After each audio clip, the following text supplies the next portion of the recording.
Hello, everybody. I'm gonna introduce our speaker. In case you don't know who I am, my name is Bill Carey. I asked our speaker, I've known him for like 5 years. I asked him a couple questions via email this morning that I didn't know the answer to. And one of the questions I had is, where did you grow up? And he said, and I quote, I grew up on a farm in Hazlip Hollow on the headwaters of Swan Creek near Delina, Tennessee. That sounded made up to me, and it did to you, but I checked via Google, and Delina, Tennessee does exist, Swan Creek does exist, and there's even a street called Hazlip Hollow Road. So he grew up in Marshall County. That would be the short answer. He went to Petersburg High School. In 1968, he got to, courtesy of the taxpayers of this great country, visit a place called Vietnam while a member of the Air Force. So he spent like 2 years in Vietnam.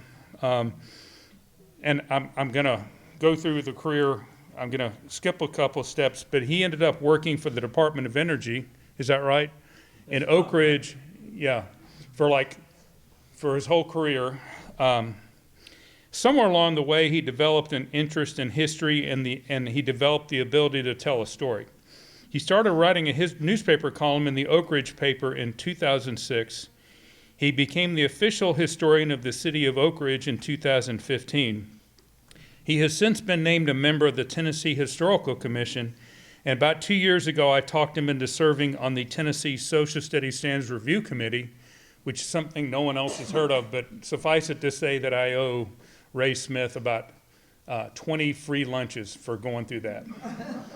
I told him it was a paying gig. It wasn't a paying gig. So anyway, if you follow Ray on Facebook, you know that he never stops doing tours of the Oak Ridge Manhattan Project facilities to various groups, prestigious and otherwise. The most interesting one I've heard of is apparently there is a national convention of all the living Medal of Honor recipients, and Ray has taken them out to Oak Ridge like twice. And imagine giving that tour to all these guys who won the Medal of Honor in Vietnam, Korea, or whatever, and Afghanistan.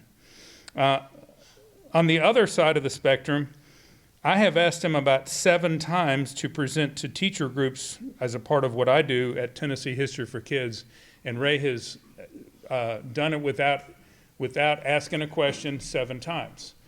Like 5 times on Zoom and 2 times in person. And when the time we did it in person, we had like 41 teachers and took us all over the place.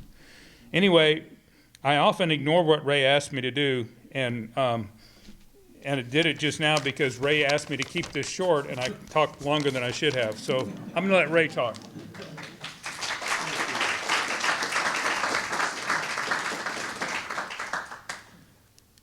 Thank you very much, Bill. I appreciate you shortening that introduction for me. And he mentioned that I'm on Facebook, and I am. So are you. In a little bit. I'll give you a few minutes. If we could reduce those lights, please. So I don't want you to pay all the attention looking at me. I want you to see the pictures. The one that's up there now is a camera view from a drone of the Oak Ridge National Laboratory in the foreground. Over to the left, you can see the spallation neutron source, which is up on top of Chestnut Ridge. Right under the word presented, you can see the Y-12 National Security Complex that's in Bear Creek Valley. And if I hadn't covered it up with the word Nashville, you'd be able to see the Bull Run Steam Plant, which is soon to be, it's closed, and is soon to be a location for the next generation of fusion energy. Not nuclear energy, fusion energy. Now, folks, I was at Y-12 for 47 years. I retired in 2017. For my entire career, fusion energy has been 30 years away. It's still 30 years away. So many of us won't live to see it, but I do believe it's coming. So with that said, let me divert just a little bit from Oak Ridge and give you just a bit more of information that I want you to know about me. He mentioned Delina.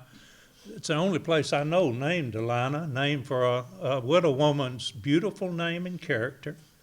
I wrote a history book about Delina. It's a bestseller. All 25 people that live there bought copies of it. I married my high school sweetheart, Fanny, 1 month out of high school. I'm not really supposed to be here. My family raised 3 children, 2 boys and a girl, and 15 years later, when my mother was 40 years old, I was born. You know they didn't plan on me. Fanny was born to a late marriage as well. She was an only child. But when we married as teenagers, we were already taking care of our elderly parents. And I got a draft notice. And I said to Fanny, I said, I can't go. We got too much to do. So I went to the Air Force and got a delayed enlistment for 6 months. And I took care of moving people off the farm and getting everything taken care of to where I could leave. And then when I walked in, they said, what do you want to do in the Air Force? Now, I hadn't even thought about it. You understand? I'm a farm boy. And I said, I don't know, electronics. And they said, okay, we got just a job for you. I should have known something was up. Anyway, I went to Vietnam, spent a year over there. And then when I came back, I had my choice of, and this is where it surprised me. They told me, said, you've got your choice of any assignment in the world for 1 year. But after that, all of your assignments are going to be in remote locations like Thule, Greenland. Now, I had a wife and a kid, and they couldn't go with me after that first year. So Fanny and me said, we'll just get out of the Air Force. So we did. I put in for work in Tullahoma, Tennessee, Huntsville, Alabama. By the way, the largest city in the state of Alabama now is Huntsville. Think about that. Anyway, and then I put in for Oak Ridge, and I got my interview in Oak Ridge. Man interviewing looked at me and said, son, I don't believe I can hire you. You don't have an apprenticeship. And I said, no, sir, I don't. I was trained in the Air Force. He said, well, I got somebody that knows about that. Let him look at you. Now, I didn't know at the time, but this guy was a retired Air Force colonel. When he came in, he looked at my resume, and up the top of my resume I had written that I was the top student in the U.S. Air Force's electronics training program. He read that one sentence and said, hire the boy. 47 years later, I retired from Y-12 as the historian for Y-12, and then have been in Oak Ridge 54 years. And all of that rest have been mentioned, and I was a chaplain for 23 years and an elder at Highland View Church of Christ. So Fanny and I, after we retired, we traveled a lot. All of our trips to England, a lot of them were in Viking River cruises. This one was in Paris. And they took us off the ship and took us up to Normandy. And when we got there, this monument where the man's coming out of the water, the lady in charge said, I need a veteran to lay a wreath at the bottom of this monument. So I volunteered, laid the wreath. Then she said, any other veterans in the audience, come up and let us honor you as well. About 20 other people came up. And she said, thank you for your service and all the standard stuff. And when they got through, the man standing next to me said, welcome home. Now, that's a dead giveaway. He's a Vietnam vet. We didn't get welcomed home. I didn't even wear my uniform when I came home. So I said to him, when were you in country? He said, 1968 and 69. Well, don't you know time stood still for me for just a few seconds, because right beside him, 2 other men at the same time said I was there in 68 and 69. So there's 4 Vietnam veterans who understood what we've been through. We didn't say a word. We just looked at one another. Fanny's standing over to the side, not knowing what's going on, but she's taking pictures. When we got back to the ship that night, she looked, and there was a picture that she'd made of the 4 of us underneath that monument. That's a highlight of all of my European travels. Now I want to tell you about the last trip that Fanny and I took together. She passed away in February of 2022 after having COVID. She had something called sarcoidosis. If you know what that is, you know it hampered her breathing capacity significantly. she got through COVID better than we thought, but the blood clots that formed afterward went to her lungs and she couldn't breathe.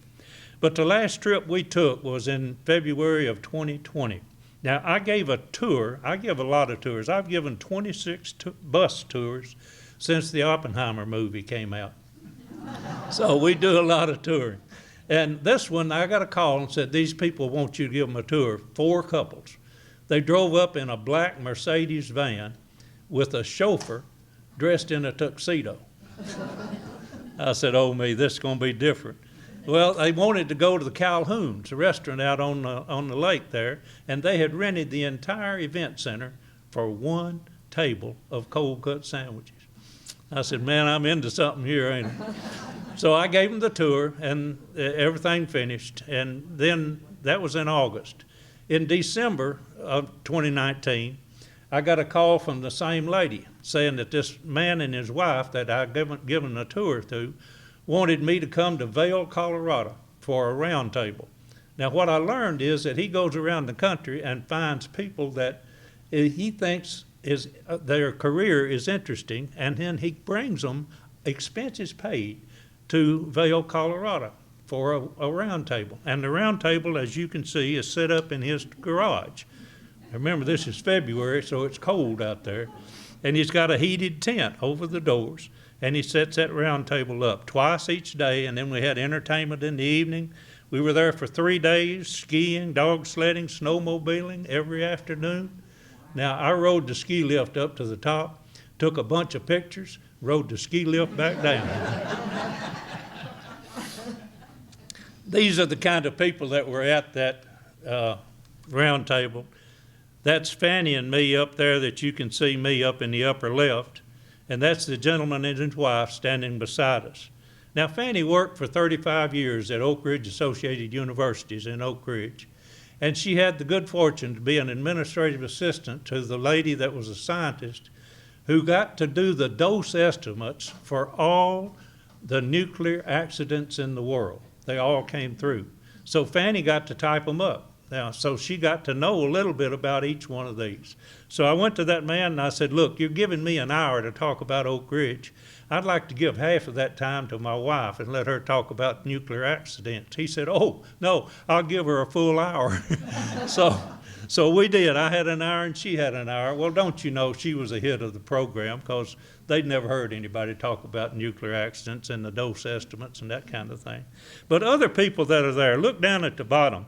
There's a man there. He's a bald-headed man. He is a Navy SEAL that got shot in the back, and he's paralyzed. Right beside him is a 16-year-old Russian girl that's adopted by the man sitting beside her.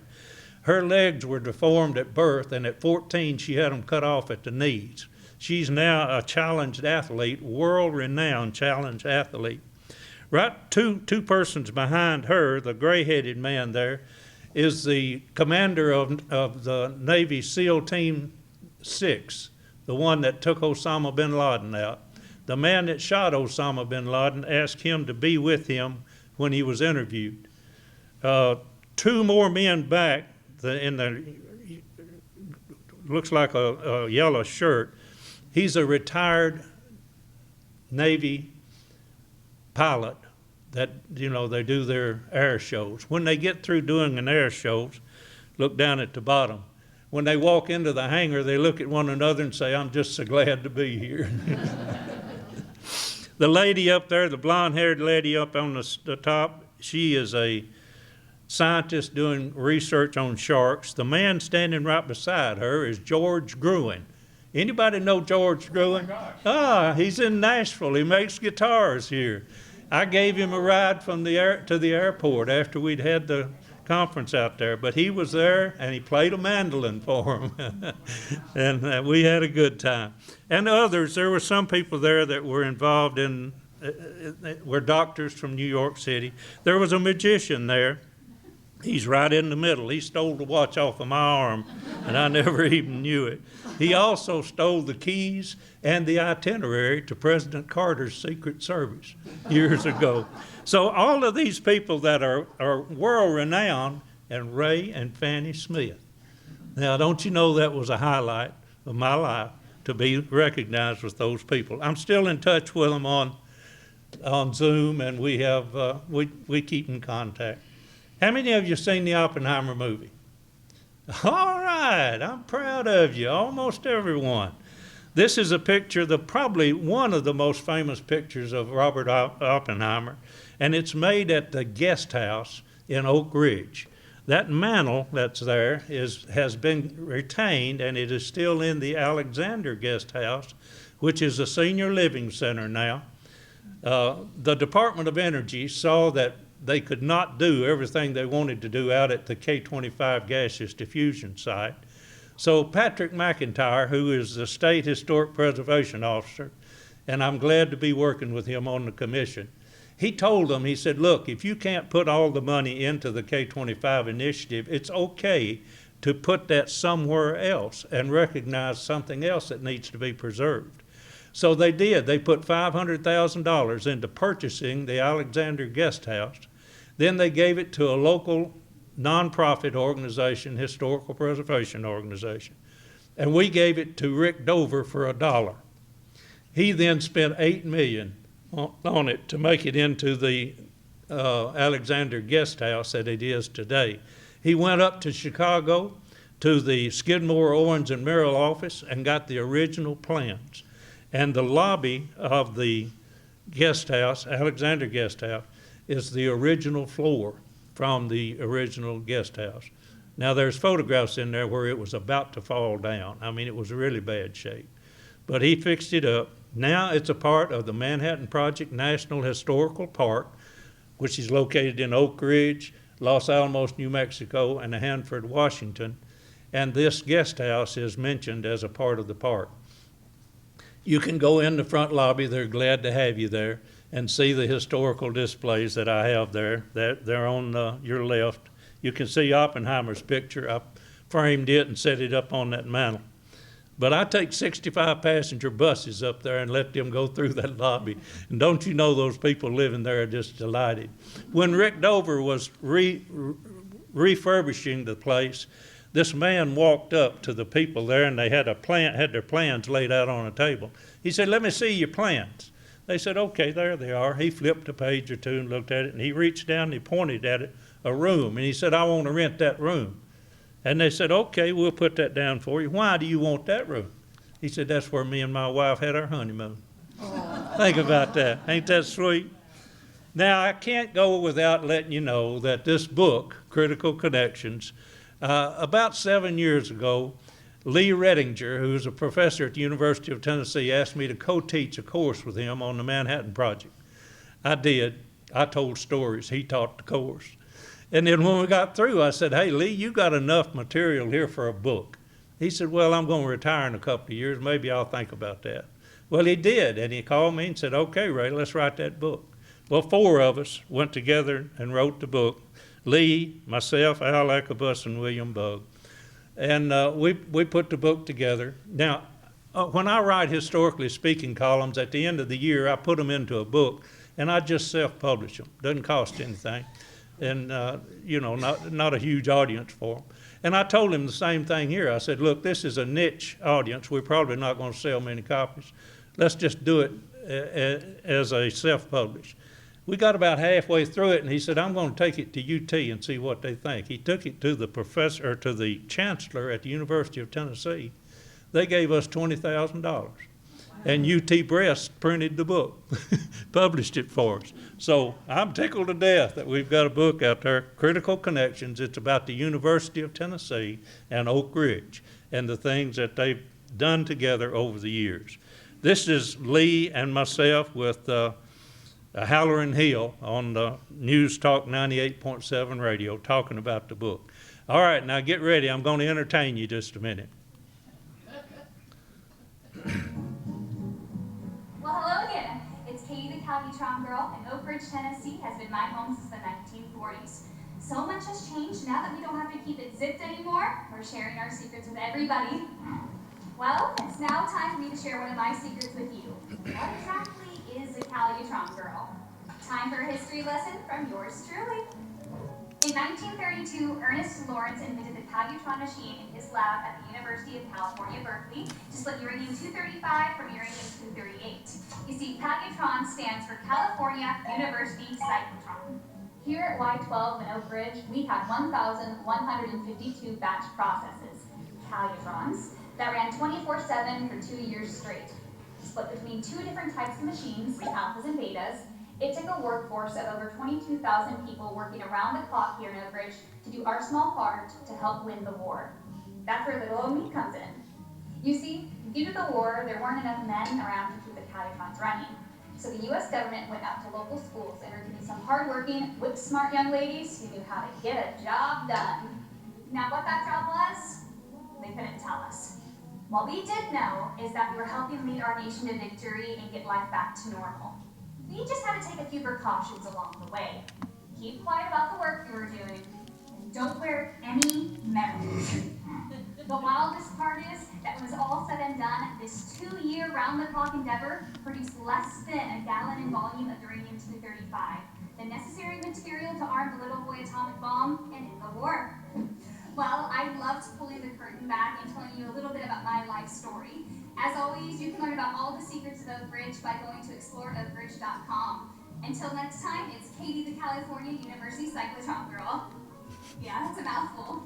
Katie, the Cyclotron Girl, signing off.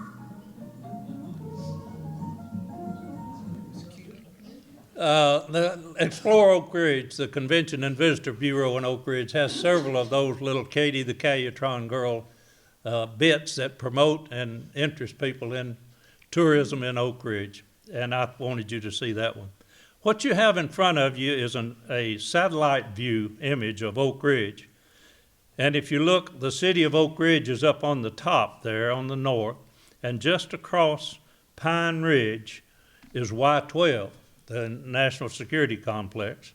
Just out to the left is the Spallation neutron source. Now, it was not there when this picture was made, but that's its location, up on top of Chestnut Ridge. And then the Oak Ridge National Laboratory is down in Bethel Valley, just across Chestnut Ridge to the south. You'll notice the Clinch River borders the Oak Ridge Reservation on 3 sides, east, south, and west. And the city of Oak Ridge, on the south slope of Black Oak Ridge, is on the north. The K-25 S-50 sites are out to the left, as you can see that there now. I'll talk just a minute about Oak Ridge, and I have to do this because the man that I know who's a good friend of mine said every time you make a presentation, Ray, you have to tell them that the Cherokee were not here on the Clinch River. The Yuchi were here on the Clinch River. He's descended from the Yuchi, and that's why he wants me to tell you that. Valleys and ridges, streams for water. White settlers began to arrive in the late 1700s. By 1942, there were 1,000 farms and about 3,000 people living there. These communities were there: Robertsville, Scarborough, New Bethel, Wheat. We just had the Wheat reunion last Sunday. They have one every year, the first Sunday in October. There were 57 people there. Think about that. That's 80 years after the event that took their homes away from them, and they're still having reunions. This is what the area looked like in the New Hope community.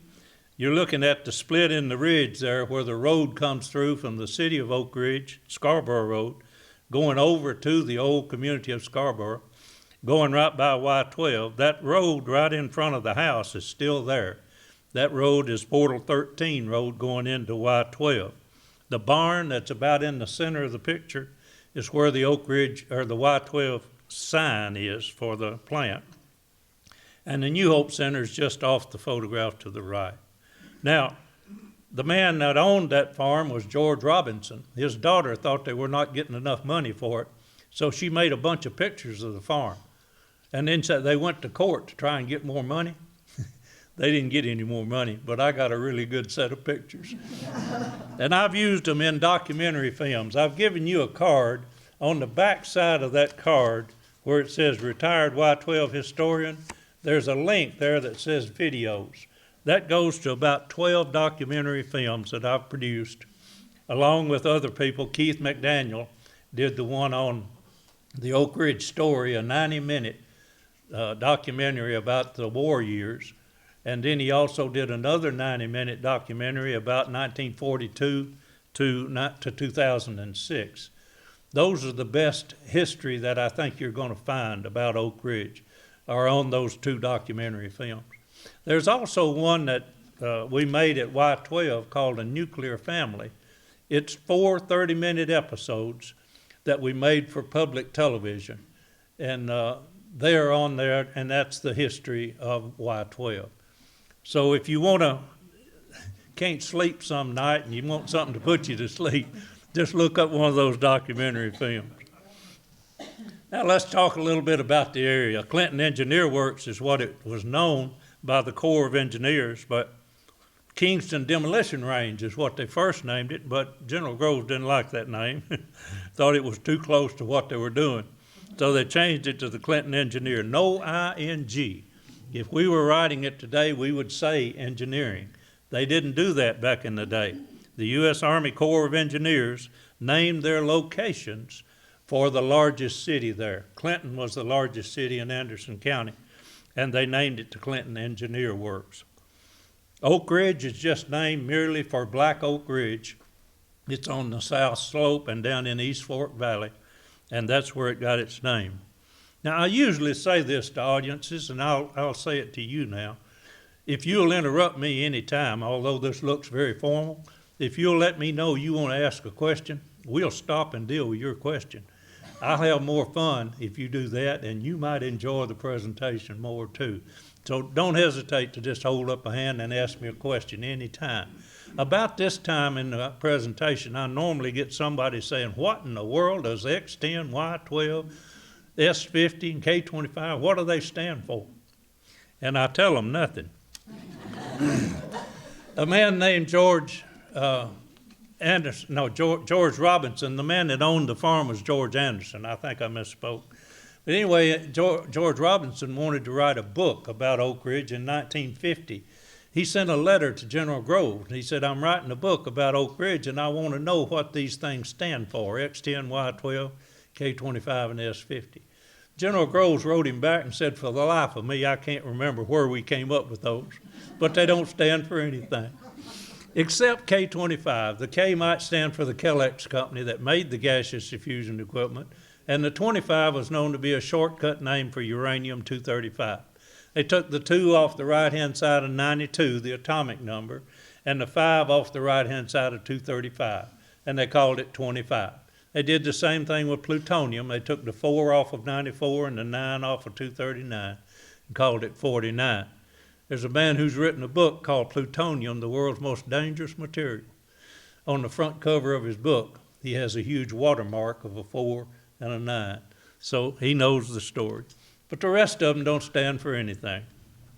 Now, how did this place get chosen? The rural area close to Norris Dam, inland from the sea. Did Groves do it? Roosevelt? Maybe Senator McKellar had something to do with it. This thing started with a letter from Leo Szilard wrote this letter, and he knew that President Roosevelt would not know who he was. So he got Albert Einstein to sign the letter. Now, they also went to Alexander Sachs, who was a personal friend of President Roosevelt, and they talked him into taking the letter to the president. I just learned a few months ago from General Groves' grandson, Dick Groves, that President Roosevelt never actually read this letter. Alexander Sachs wrote a summary, a 1-paragraph summary, and put it on top of the letter, gave it to President Roosevelt. Roosevelt read the summary and said, what you're trying to tell me is that Germany is making a huge bomb and we need to get to it first. And he said, yes, sir, that's right. Well, now that's what started the Manhattan Project, because from right there he started the S1 committee and then the uranium committee, and then over time, eventually General Groves was put in charge of the Manhattan Project. Now, Groves had just finished building the Pentagon, so he knew how to put a large construction project together. He knew how to get private industry involved, and he knew how to spend money. So President Roosevelt, knowing that it was going to cost a lot of money, called in Senator McKellar. And he said, Senator, I need to put a large amount of money against the war effort, and I can't let the press or anyone know how much it is or what it's being used for. Can you help me for that? Senator McKellar said, yes, Mr. President, I can do that for you. Just where in Tennessee are you going to put that thing? Now, that likely had more to do with us getting selected here in East Tennessee than any rivers and ridges and valleys and proximity to a dam. I had an opportunity to interview Senator Howard Baker before he passed away. We went up to him, several of us went up to his office in Huntsville, up there in Scott County. And Jim Campbell asked him, said, Senator, tell us about your connection to Oak Ridge. He said, first, let me tell you how that place was chosen. And he went into the most flamboyant telling of that Senator McKellar story you've ever heard. When he got through, I said, thank you, Senator, for putting on video the story that I tell everyone who comes to Oak Ridge. He said, where did you get that story? I said, I got it from Dick Schmeiser, longtime editor of the local newspaper there, the Oak Ridger. He said, that's where I got it too.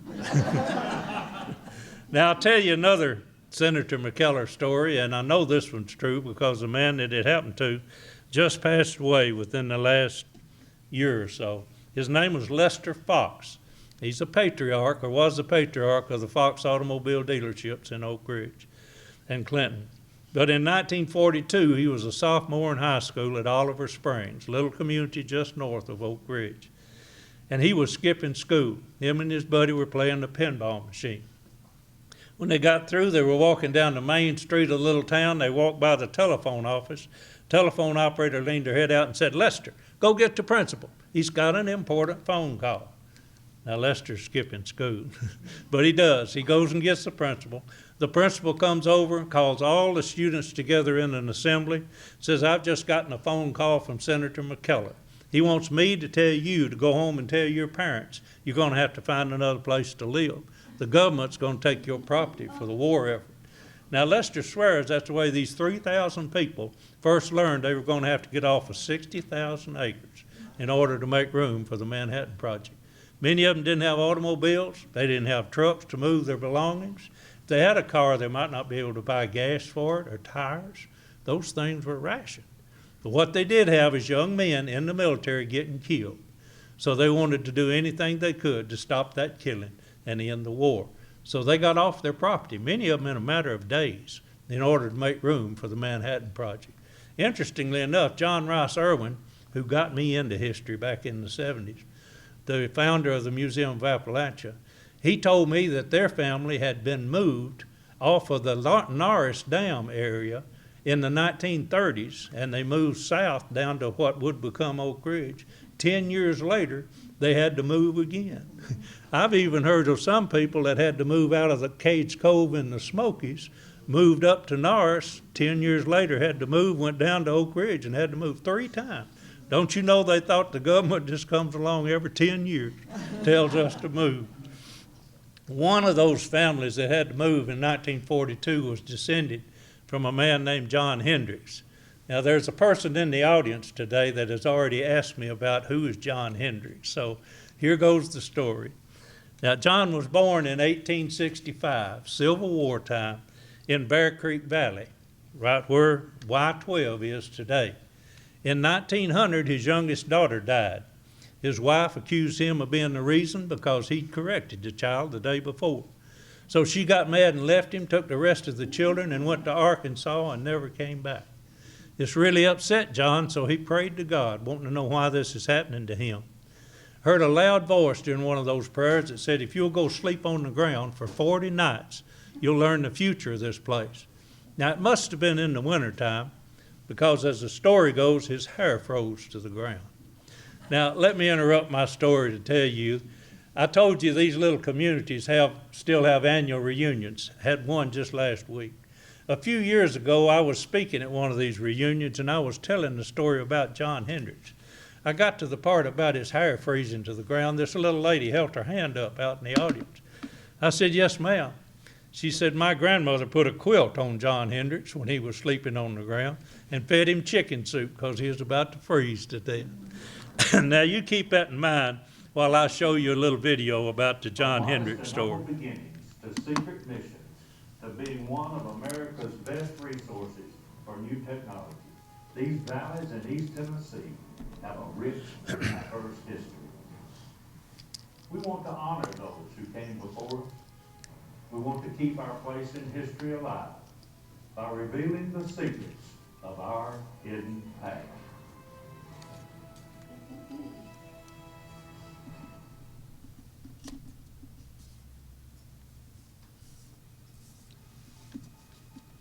See my Bear picture? Creek Valley someday will be filled with great buildings and factories, and they will help toward winning the greatest war that will ever be. These words were spoken nearly 40 years before World War II would reach into this peaceful valley, and they were spoken by a man who was considered insane by some, a prophet by others. His name was John Hendricks. At the end of the 1800s, John Hendricks lived with his wife Julia and 4 children near where Bull Run steam plant sits today. But then tragedy struck when his 2-year-old daughter died of diphtheria. Because he had recently disciplined the child, his wife blamed John for her death. Julia left John, taking the remaining 3 children with her to Arkansas, and she never returned. Grieving and guilt-ridden, John sought comfort in religion and began praying devoutly.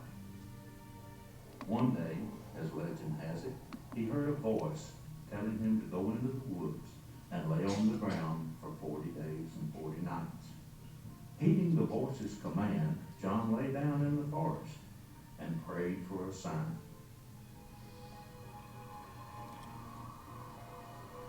As temperatures fell, a kind neighbor brought a blanket to warm John's tortured soul and fed him some chicken soup.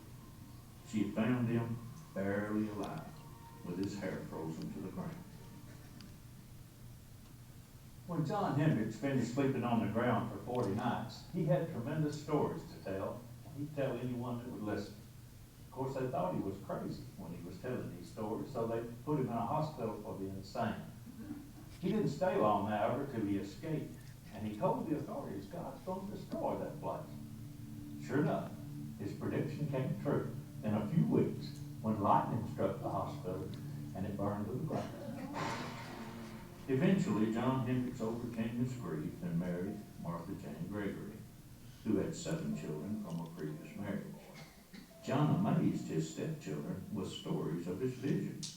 He told them that one day cargo would be shipped through the air. Martha rebuked him, saying, "John, you shouldn't have such food talk." Mama told me a lot about him. She thought a lot of him as a stepfather. He would have to go off in the woods and get visions, he thought, and come back and tell what he dreamed. And anyway, a vision he'd see, it was going to be a big place there one day. John's most famous predictions centered around the area now known as Oak Ridge, and eerily predicted the end of World War II. There will be a city on Black Oak Ridge. Big engines will dig big ditches, and thousands of people will be running to and fro. They will be building things, and there will be a great noise and confusion, and the earth will shake. I've seen it. It is coming. John Hendricks died in 1915, so he didn't live long enough to see his predictions come true. He's buried here in Hendricks Creek subdivision in the middle of the city of Oak Ridge. His predictions lived on, however, and serve as a testament to the man who had become known as the prophet of Oak Ridge. What he said was there'd be a city on Black Oak Ridge, there'll be a railroad spur that'll run right down to his property line, and that there'll be a factory built in Bear Creek Valley that'll help win the greatest war there'll ever be. And the seat of power will be between Pyatt's Place and Tadlock's Farm. That's where they built the administration building in 1942. That's where the federal office building is today. That city is on Black Oak Ridge. That railroad spur runs right down by his property line in Hendricks Creek subdivision. and Y-12s in Bear Creek Valley, where the uranium was obtained for Little Boy. So that's the John Hendricks story for the gentleman that asked me about it. Now, General Leslie Groves, let's talk about him a minute. He was a key to the Manhattan Project. Here's what his second in command, Colonel Nichols, had to say about him in his book that he wrote. He said, "First, General Groves is the most demanding person I've ever worked for. He's most critical, always a driver, never a praiser, abrasive, sarcastic, disregards all normal channels, extremely intelligent, has the guts to make difficult, timely decisions." Now, his grandson told me that General Groves would only take 1 hour to make the most difficult decisions. He's the most egotistical man I know, knows he's right, sticks to his decision, abounds with energy, expects everyone to work as hard or harder than he does.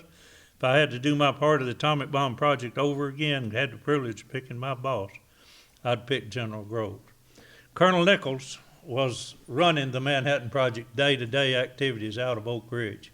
If I have one critical thing to say about the Oppenheimer movie, it is that Colonel Nichols was not presented in a good light.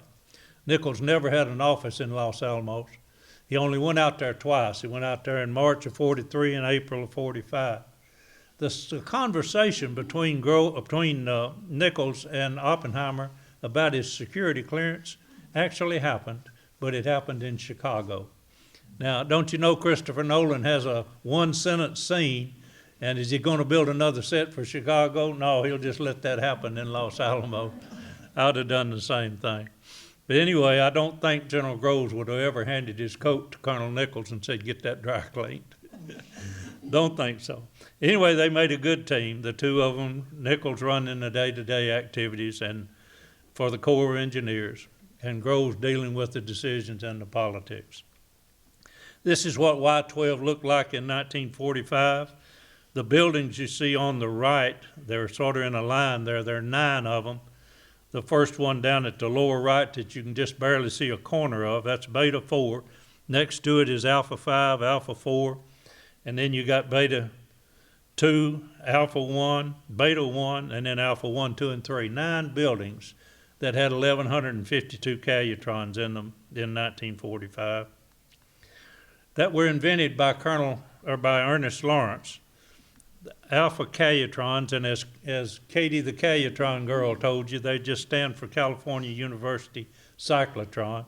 They're batch processes. This is one of the oval-shaped ones in the Alpha buildings, and that's why they called them racetracks, just because of the oval shape. But actually the way they worked is down in the lower left corner, you see those curved pieces of equipment. Those are the vacuum chambers that would just slide in between the 2 magnets. As you go around, you would have had 96 calutrons in this one racetrack. All of them are batch processes. Now, there was a shortage of copper during the Manhattan Project, so they borrowed, Colonel Nichols went to Undersecretary Bell and said, "There's a shortage of copper. We need to borrow some silver to use it as electrical conductors." Undersecretary Bell said, "How much you going to need, Colonel?" He said, "I'm going to need several thousand tons." He said, "Colonel, you don't understand. Here at the Treasury Department, we don't think of silver in terms of tons. We think of it in terms of troy ounces." He figured on the back of his envelope and said, "I need about 300 million troy ounces." What they got was 14,700 tons of silver, and they used it to wind the coils for those calutrons at Y-12. Now, I actually know where that location is at Y-12. You could see it from Scarborough Road. Can you imagine millions of dollars worth of silver sitting right there within eyesight? We can't even keep copper today because of that. But anyway. And then there were these young girls right out of high school that were operating these 1,152 batch processes. 22,482 people working at Y-12 in August of 1945. The one at the lower right there is Gladys Owens. Gladys worked there from January till August of 1945. She came back in 2004, saw herself in that picture at the American Museum of Science and Energy, and she told Steve Stowe, who was the director at the time, she said, "That's me in that picture there." He called me up and he said, "Ray, I found you a calutron girl." Now, that's where that term came from. We started using it in 2004. Now everybody thinks they were called Cayetron girls. They were not. They were called cubicle operators. But that Cayetron girl has caught on, and that's great. I'm glad it has. When Gladys came back, I took her out to Y12, set her up on a stool, made her picture at the Cayetrons where she'd worked. She said, "Ray, I never did know what I was doing." Now remember, they didn't know what they were doing. Out of those 22,482 people, maybe 100 who were the scientists and the chemists would have known they were working with uranium. Now they wouldn't have known they were making a bomb. I mean, it never had been done before. It was unheard of. But she said, "I never did know what I was doing. Can you show me?" I said, "Yeah, Gladys, I can show you." So I opened up one of those cabinets. I said, "Gladys, when you were adjusting those knobs," and that's what they did all day, every day, to keep a meter on a certain point, let it go to a control point and bring it back. I said, "When you were adjusting those knobs, you were changing the value of a rheostat down here." And I looked down, pointed down to it, and she reached over and tapped me on the arm. She said, "Ray, I still don't know what I was doing." But she said, "I know if I had any bobby pins in my hair, they'd just go stick to the wall somewhere." Largest magnets in the world at the time were there in those Cayetrons. This is Ruth Huddleston. She was the last of the Cayetron girls that I had. And she would come every time that someone from headquarters would come down to Oak Ridge. I'd get a call at night and say, "I need one of you Cayetron girls to meet me out at the New Hope Center in the morning at the Y12 History Center. This person coming from headquarters wants to meet a Cayetron girl." Well, Ruth would do that for me. I'd call at night and she'd be there the next morning. Here's what General Groves had to say about these Tennessee girls. Now, ladies, I'm not talking about this. I'm quoting General Groves, okay? "Above all, I knew the labor supply of East Tennessee was of a very high order from the standpoint of willingness to work. I knew that we had to use many female operators. Tennessee girls would be much more easily trained and would do better work than those of some other sections of the country. The principal reason for this was that the women here were not sophisticated. They hadn't been reared to believe they knew it all." I'm quoting General Groves, ladies. Now, if you're only going to read one book about Oak Ridge, I highly recommend The Girls of Atomic City by Denise Kiernan. Denise called me and said, "Ray, I want to write a book about the women in Oak Ridge." And I said, "Okay, I'll help you. I'll introduce you to them." I introduced her to one woman, Colleen Black, and she introduced her to all the rest of the women. So that is all I had to do. It was a national bestseller book, and she did a lot to promote information about Oak Ridge. It is written using those Cayetron girls as a key throughout the book, talking to them, but she also includes a lot of the scientific information. We gave her a key to the city, gave her a Muddy Boot Award, and by the East Tennessee Economic Council, and we were very pleased with Denise Kiernan. She's written some other books since then that you might be interested in. She wrote one about the Biltmore. She lives in Nashville, North Carolina, by the way. And she wrote one about the Biltmore Estates.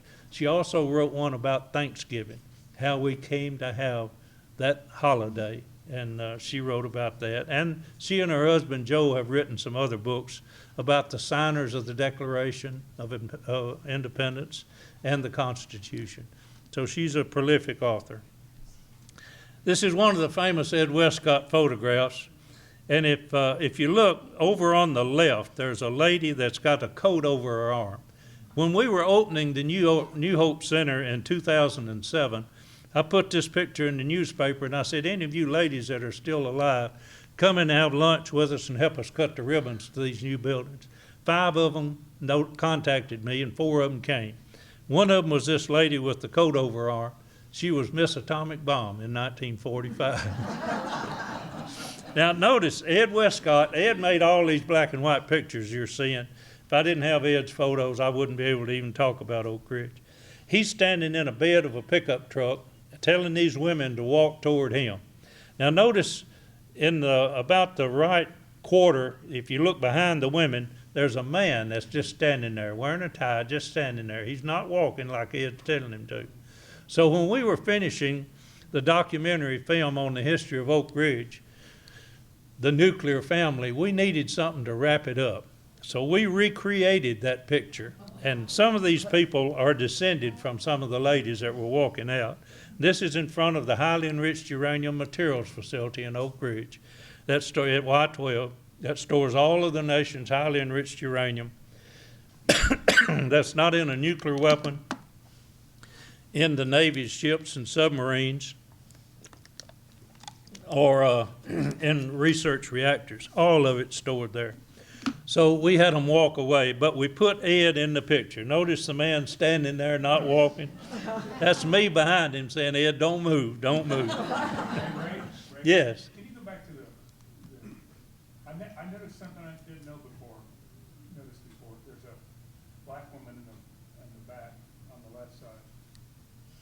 Do you know? Oh, I do not. I had never noticed that either. I never noticed her either. I do not. How many black people are there? Well, are there now? No. Were there? Okay. That's a good question. There were a fairly large number of African Americans that came during the Manhattan Project. The Manhattan Project National Historical Park has done some research in that area. They've produced some photographic exhibits that show a lot of photos of the African Americans. Now, interestingly enough, this is 1942, 43 through 45. And you're talking about the segregated South, all right, Jim Crow laws. In other words, they were not treated the same way that the white people were. They were put in 16 by 16 foot hutments built out of plywood.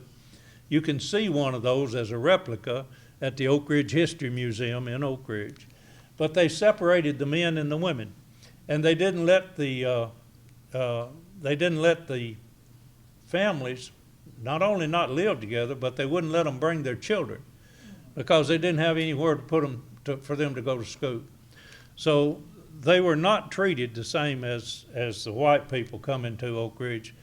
However, in 1946, after the war ended, they identified the Bethel Valley area as a place that was, remember, Oak Ridge was 75,000 people in August of 1945. By 46, it was down to probably around 40,000 and going down. People were leaving. So there were empty houses, and they made it available to the African Americans over in Bethel Valley. They also, Alden Blankenship, who was the school superintendent, hired Arizona officer to be the principal of a school over in the old Scarborough community. And they created a school for African Americans and let the families start living over in Bethel Valley. Now that was in 46. In 49, Arizona officer moved the school back over to Bethel Valley, where there was an empty school building in the same community where the African Americans had been placed. Now the students wanted to bring the name of the school with them, so they brought Scarborough. It's spelled differently than the original community, but Scarborough. They brought it over there, and the community eventually adopted that name, so it's now the Scarborough community. In 1955, 85 students from the Scarborough community desegregated the Oak Ridge High School and Robertsville Junior High on September the 6th, 1955. Now, if you think about it a minute, you'll think, oh, desegregation. I remember Little Rock, 1957. I remember Clinton, the Clinton 12, 1956. So the first desegregation of a public school in the southeast, and I define that as east of the Mississippi, was Oak Ridge in 1955. Now, thanks to Bill for getting me on that social studies study committee, we were able to get that story included in all schools in Tennessee. Coming in 27? I think is when it'll be there. But anyway, that's the first time, Bill, I had noticed that there's a black woman in that picture. You've got some good eyes. What does the sign say? The sign in that picture in the right? Yeah, make CEW count. And let me see if I can read that. Clinton Engineer Works. Yeah, it's Clinton Engineer Works. What's the word right under count?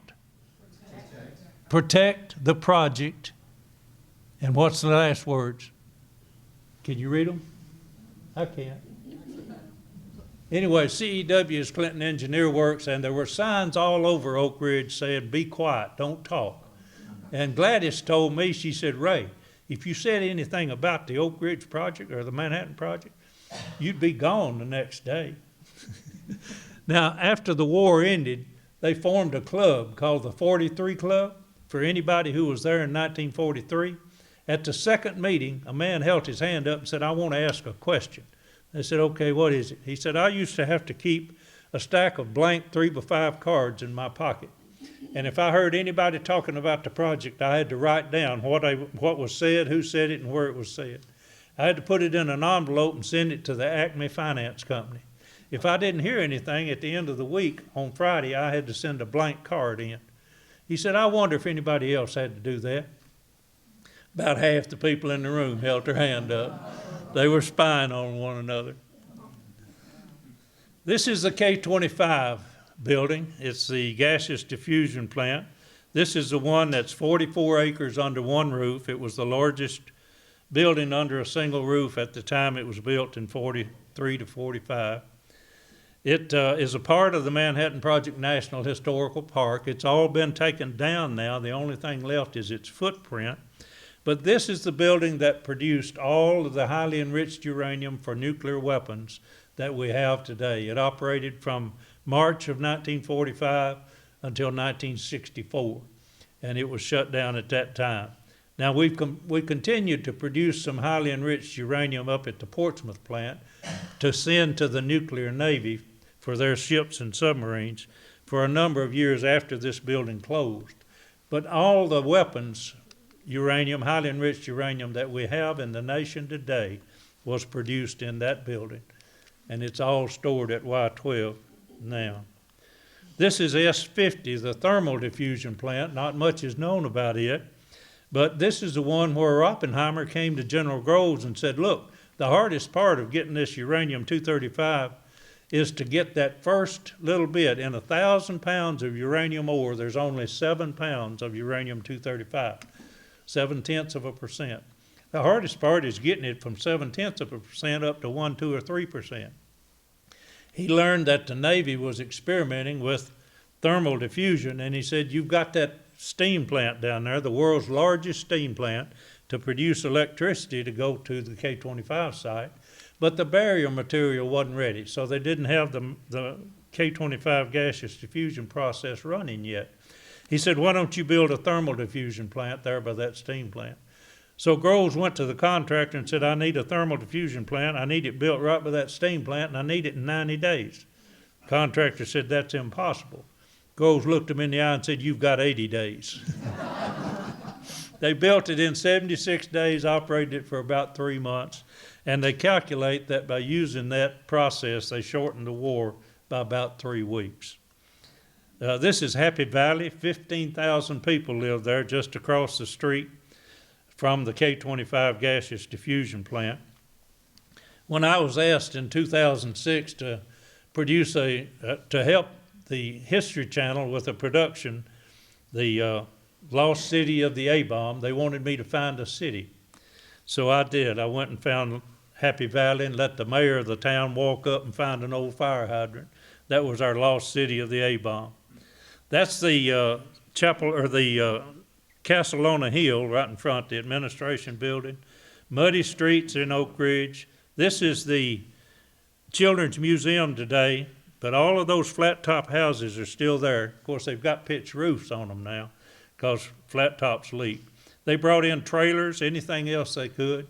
9th largest bus system in the nation, 850 buses. I got to tell you this story. Lester Fox, who I was telling you about, him and his brother saw an opportunity. They bought 100 buses, started them the Fox bus system. He said they broke down every day. One day he was over in Clinton, had one of them on a wrecker behind him, and he saw another one broke down. He pulled off and tied it on with a log chain, put him a driver in it, and pulled out on the road. Policeman stopped him and said, Lester, you can't do that. Leave one of those buses and come back and get it. Besides, I want you to meet me at 8:30 on Monday morning at the courthouse. Lester worried all weekend about what's going to happen to him, but he went. When he got there, the policeman said, Lester, come with me. Took him down to the clerk's office and said, give this boy a driver's license. He was 14 years old when he got his driver's license. That's the Alexander Guest House. That's what it looks like today. Big Ed's Pizza. If you're ever in Oak Ridge, eat Big Ed's Pizza. Little Boy, that's the museum. I want to get to a couple of things here quickly. That's what Little Boy looked like. That's what Fat Man looked like. This is Truman, President Truman, with Churchill and Stalin at the Potsdam Conference. Notice July the 17th. July the 16th, 1945 is when the Trinity test happened. They sent a telegram to President Truman saying the baby arrived and everyone's fine.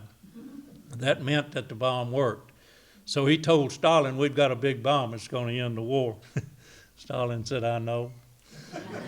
Klaus Fuchs had told him, he'd sent him the plans to Fat Man before we ever used it. George Koval was a spy that was in Oak Ridge. You see Putin giving the highest award that Russia gives to him posthumously. There's the book that Ann Hagedorn wrote about George Koval. And I'll finish it up and let you ask any questions you want for just a minute or so. How would you call Manhattan Project? How's it called Manhattan Project? The Corps of Engineers had this approach of naming their districts for the largest city. The one they gave this project to was known as the Manhattan Engineer District in New York City. So when they formed it into a project, they just took that word Manhattan and attached it to it. So that's how it got its name, from Manhattan in New York City. Yes, ma'am. You were talking about the California girls and the girls of Atomic City. Yeah. I had a very dear friend who worked there, and she was not from Tennessee. She was from Arkansas, and she worked in the grocery store. And you know how old stores had bulletin boards where you posted notices? There was a notice on the bulletin board that said, if you want to serve your country and help win the war, you wrote off or called or something. And she did, and went there. And she did not know what she was doing. How she described her job was she sat at something, and when two lines or dots intersected, she pressed, and then she waited till two more lines came together, and she pressed the button or squeezed something. She had no idea what she was doing.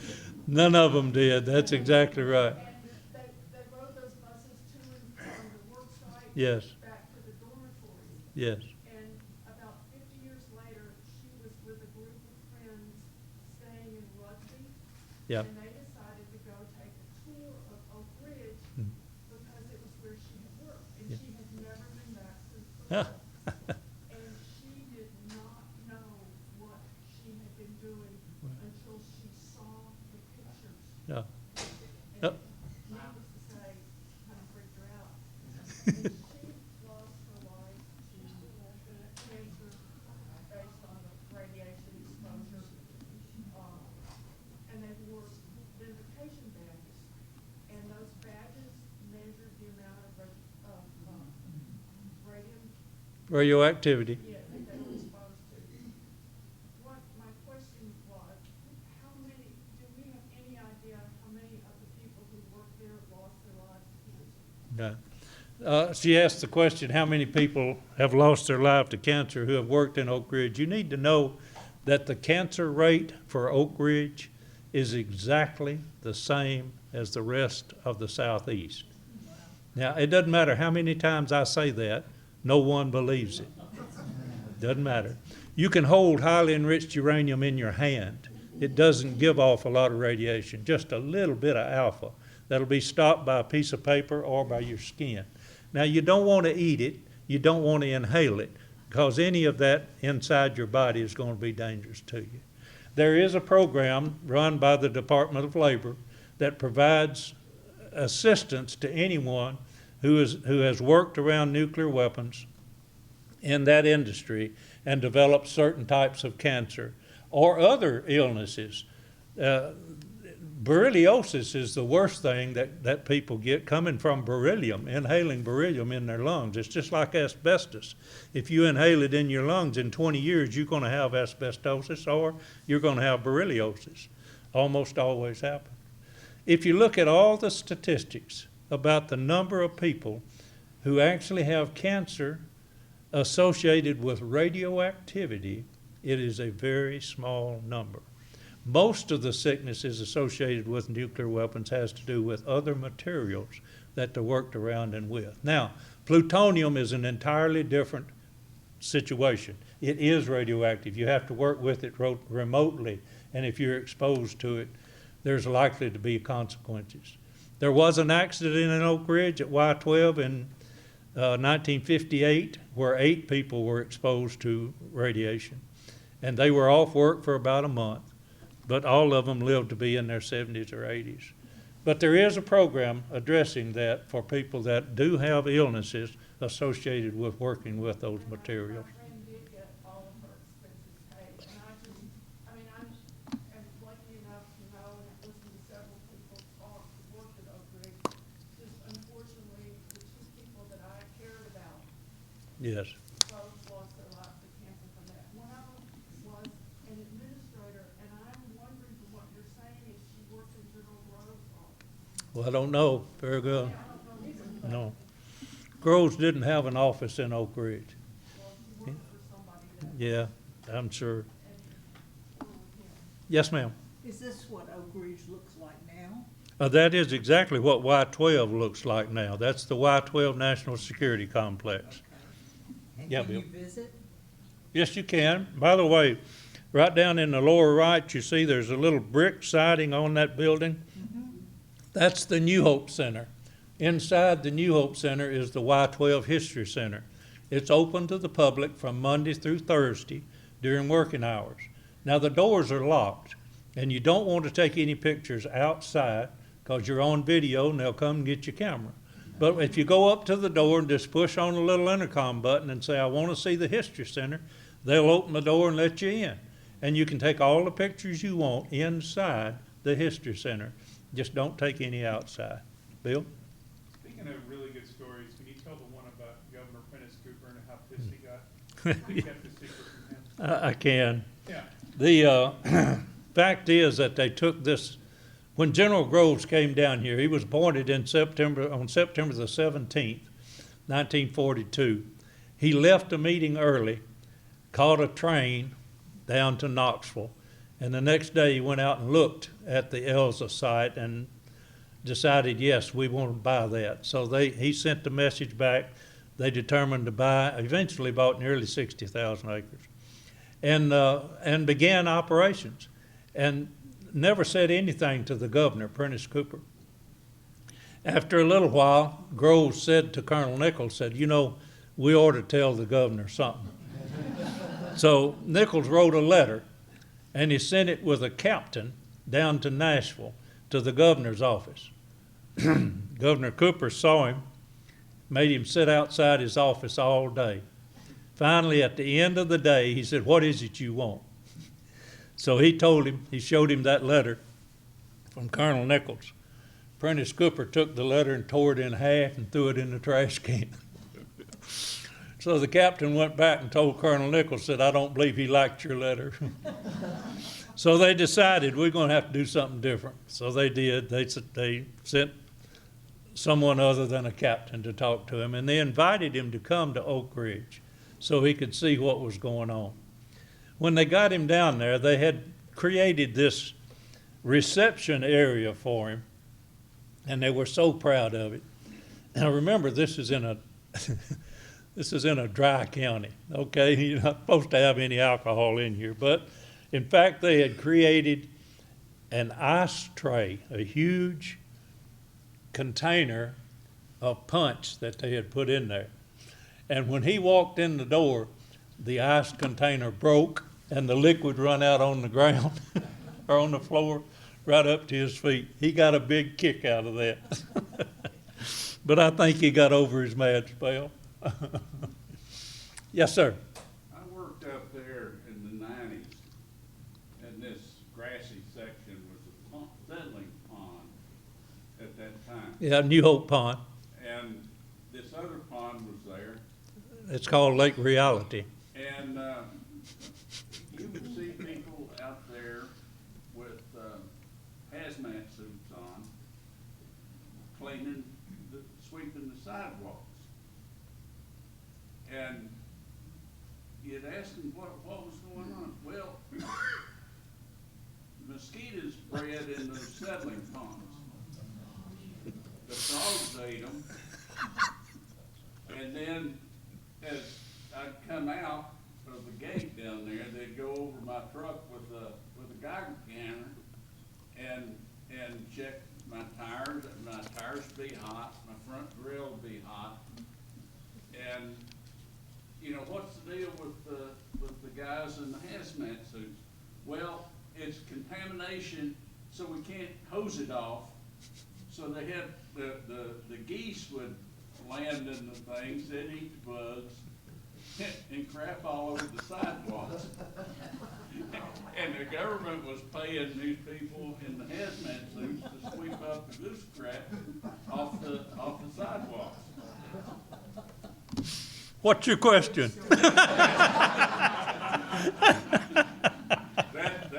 That's it, huh? Anything else? I am so delighted to have been here. Thank you for filling up the room. I had a good time. I hope you did too.